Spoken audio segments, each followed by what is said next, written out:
রোববার দিবাগত রাত 2:45 দীর্ঘ 392 দিনের বিরতি কাটিয়ে জাপানের নারিতার উদ্দেশ্যে উড়াল দিল লাল সবুজের পতাকাবাহী বিমান BG-376। যাত্রীদের লম্বা অপেক্ষার অবসান ঘটিয়ে আবারও সচল হল বহুল প্রত্যাশিত ঢাকা নারিতা সরাসরি রুট।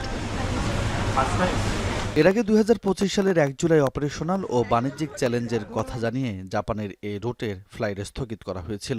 1 বছরেরও বেশি সময় পর রোববার রাত 12টায় পুনরায় ফ্লাইটের উদ্বোধন করেন বেসামরিক বিমান পরিবহন ও পর্যটন মন্ত্রী আফরোজা খানম।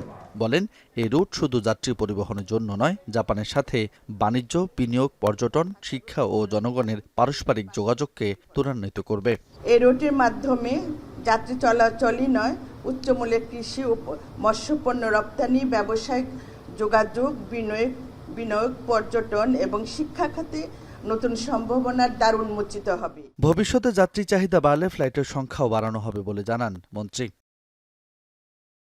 এদিকে ঢাকা নারিতা রুটে অপারেশনাল ও বাণিজ্যিক চ্যালেঞ্জ নেই জানিয়ে বিমান প্রতিমন্ত্রী বলেন, একটা বিমান দিয়ে ঢাকা নারিতা ফ্লাইট চালু হলেও সরকারের লক্ষ্য 2034 সালের মাঝে বিভিন্ন রুটে 50টি ফ্লাইট দেয়া। এ সময় শুধু বোয়িং নয়, চাহিদা থাকে আরও এয়ারবাস কেনা হবে বলেও জানান প্রতিমন্ত্রী। আমাদের ফ্লাইটের শর্টেজ আছে, ফ্রিকোয়েন্সি আছে আমাদের অনেক দেশে, যেখানে আমরা ফ্লাইট পাঠাতে পারছি না। এই জন্য আমরা 14টা সাইন করেছি, বোয়িং ঠিকই আছে, আপনি যে কোশ্চেন করেছেন, এবং আমরা পারলে আমরা 10টা এয়ারবাসও ক্রয় করব।